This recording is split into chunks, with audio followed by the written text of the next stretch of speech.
সবাইকে আন্তরিক শুভেচ্ছা। আশা করি আপনারা সকলেই ভালো আছেন। আজকে উচ্চ প্রাথমিকের শিক্ষক নিয়োগ বিষয়ের বেশ কিছু গুরুত্বপূর্ণ তথ্য দিচ্ছি। তাই ভিডিওটি অবশ্যই প্রথম থেকে শেষ পর্যন্ত ভালো করে শুনে বোঝার চেষ্টা করবেন। উচ্চ প্রাথমিকের শিক্ষক নিয়োগ বিষয়ের দীর্ঘসূত্রিতা নতুন করে বলার কিছুই নেই। কবে এই জগদ্দল পাথর থেকে মুক্তি পাবে উচ্চ প্রাথমিকের প্রার্থীরা, তা নিয়ে কিন্তু প্রশ্নচিহ্ন। তারপরেও কিন্তু সৌমেন সেন এবং উদয় কুমার স্যার তারা কিন্তু পূর্ব নির্ধারিত সময় মোতাবেক পরপর দুদিন হিয়ারিং করলেন এবং আগামীকালকেও তারা হিয়ারিং করবেন। তো গতকালকে যে হিয়ারিং হয়েছিল আপনারা সকলেই জানেন এবং সেই লিরিক ধরেই আজকেও কিন্তু হিয়ারিং হয়েছে মহামান্য কলকাতা হাইকোর্টের কোর্ট নাম্বার ৮-এ। তো সেখানে উপস্থিত ছিলেন পিটিশনারদের প্রায় সকল আইনজীবীরা এবং যারা সিনিয়র অ্যাডভোকেট রয়েছেন তারা কিন্তু বলা শুরু করেন। আপনারা নিশ্চয়ই জানেন যে গতকালকে বিকাশ রঞ্জন ভট্টাচার্য শেষের দিকে বলেছিলেন এবং তাকে সময় দেওয়া হয়েছে আজকে, এবং তিনি আজকে কিন্তু তার পিটিশনারদের যাবতীয় বক্তব্য তিনি কিন্তু বলেছেন। তিনি সেখানে বলেছেন যে টেট ওয়েটের সম্পর্কে, কাট অফ মার্ক সম্পর্কে, এছাড়া যে নন ট্রেন্ড যে সমস্ত প্রার্থী বা আনট্রেন্ড প্রার্থী রয়েছে তাদের বিষয়ে কথা বলেছেন, ক্যাটাগরি বিষয়ে কথা বলেছেন এবং যে সিট আপডেটের বিষয়টা তিনি বলেছেন এবং তিনি যেটা জানিয়ে দিয়েছেন যে ডিআই অফিসে যে সমস্ত শূন্যপদ সংযোজন হয় বা যে সমস্ত শূন্যপদ কালেক্ট হয় সেগুলো পরবর্তীতে শিক্ষা দপ্তর কিংবা বিকাশ ভবনে চলে আসে। তো সেগুলো নিয়ে নতুন করে একটা কাউন্সিলিং পর্ব ভাবা হোক বা ইন্টারভিউয়ের কথা ভাবনা চিন্তা করা হোক, সেই বিষয় নিয়ে কিন্তু বিকাশ রঞ্জন ভট্টাচার্য জোর সওয়াল করেছিলেন।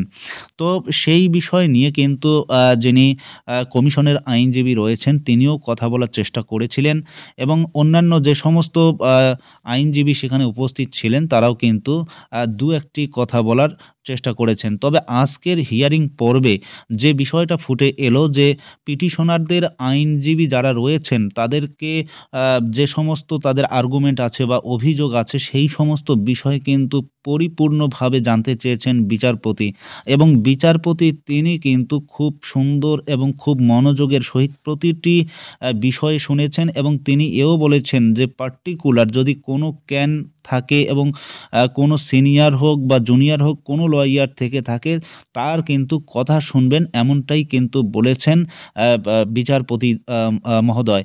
সুতরাং উচ্চ প্রাথমিকের শিক্ষক নিয়োগের ক্ষেত্রে এই মুহূর্তে সবথেকে মহা গুরুত্বপূর্ণ যে ম্যাট 638 তার পরিসমাপ্তি সম্ভবত আমরা আর কিছুদিনের মধ্যেই দেখতে পাবো, এমনটাই কিন্তু আমরা ইঙ্গিত পাচ্ছি।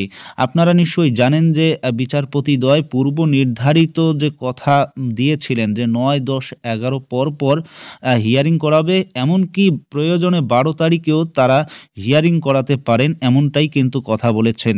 তো সেই হিসেবেই আমরা যে প্রতিচ্ছবিটা দেখলাম মহামান্য কলকাতা হাইকোর্টে গতকালকে হিয়ারিং হয়েছে, আজকেও কিন্তু জোরদার হিয়ারিং হলো এবং উচ্চ প্রাথমিকের শিক্ষক নিয়োগের বিষয়ে যে আর্গুমেন্টগুলো বারংবার করা হয়েছে এবং যে বিষয়গুলো নিয়ে ইতিমধ্যে অনেকেই বলেছেন সেই বিষয়গুলোকে তারা ভালোভাবে উত্থাপিত করছে মহামান্য কলকাতা হাইকোর্টের বিচারপতির সামনে এবং বিচারপতি যেটা ভালো বুঝবেন সেই হিসেবেই কিন্তু রায় দেবেন।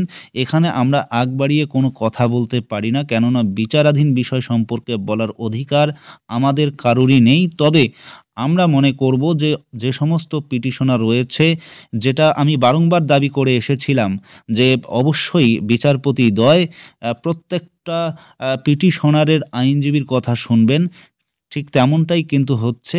বিচারপতি আজকে কিন্তু মুখ খুলেছেন এবং তিনি বলেছেন যে সমস্ত যারা পিটিশনারের অ্যাডভোকেট আছে তাদের যদি কোনো ধরনের অভিযোগ বা আর্গুমেন্ট থেকে থাকে তারা কিন্তু করতে পারে এবং আগামী সোমবারের মধ্যে তাদের এক্সেল শিটের মাধ্যমে তাদের যা যাবতীয় বিষয় আছে তারা জানাতে পারবে। তো এই বিষয় সম্পর্কে আপনারা হয়তো ইতিমধ্যেই অবগত হয়েছেন, কিন্তু উচ্চ প্রাথমিকের শিক্ষক নিয়োগের ক্ষেত্রে অনেকেই বলছেন সিট আপডেটের বিষয়টা কি হবে, তাহলে পিটিশনারদের কি হবে, তাহলে এই যে দীর্ঘসূত্রিতা যারা কাউন্সিলিং করছেন তাদের কি হবে। তো বিষয়টা দেখুন যে ইতিমধ্যে আপনারা জানেন যে 2019 সালের যে প্যানেল ক্যান্সেল হয়েছিল সেই প্যানেল ক্যান্সেলের সময় একটি বিষয় মৌসুমী ম্যাম বলেছিলেন যে এই টেটের যে বিষয়টা সেটাকে রিচেক করা যাবে না, কিন্তু রিচেক করা হয়েছে এমনও অভিযোগ করা হয়েছে আজকে মহামান্য কলকাতা হাইকোর্টে। অর্থাৎ মৌসুমী ম্যামের যে রায়, যে রিচেক করতে পারবে না কমিশন তাদের সেই ওএমআর শিট বা মার্কশিটটাকে, কিন্তু ইতিমধ্যে বেশ কিছু প্রার্থী অর্থাৎ প্রায় ১৪০০ জনের যে টেট ওয়েটেজের হেরফের হয়েছে সেই সমস্ত প্রার্থীদের নম্বর রিচেক করা হয়েছে। সেই বিষয়টা আজকে মহামান্য কলকাতা হাইকোর্টে উত্থাপিত করা হয়েছে। তো যেহেতু অনেকেই বিভিন্ন ধরনের মত পোষণ করছেন যে এটি স্বশাসিত একটি সংস্থা, তারা করলে করতেই পারে, কিন্তু বিচারপতির যে অর্ডার সেটাকে মান্যতা দেওয়া উচিত, এমনটাই কিন্তু অনেকে মনে করছেন। তো যা হোক, আমরা এই বিষয় নিয়ে পরবর্তীতে আলোচনা করব, কিন্তু আজকের হিয়ারিংয়ে যেটা ফুটে এলো সেটা হচ্ছে পিটিশনারদের আইনজীবীদের প্রায় বক্তব্য শোনা শেষ। যারা সিনিয়র রয়েছেন তাদের শোনা শেষ। যদি জুনিয়র কেউ বলতে চান তো অবশ্যই বলতে পারবেন, এবং কোনো ধরনের অভিযোগ যদি থেকে থাকে, আর্গুমেন্ট যদি থেকে থাকে, তাহলে কিন্তু সোমবারের মধ্যে তাদের এক্সেল শিটের মাধ্যমে তাদের অভিযোগগুলো জানাতে পারবে।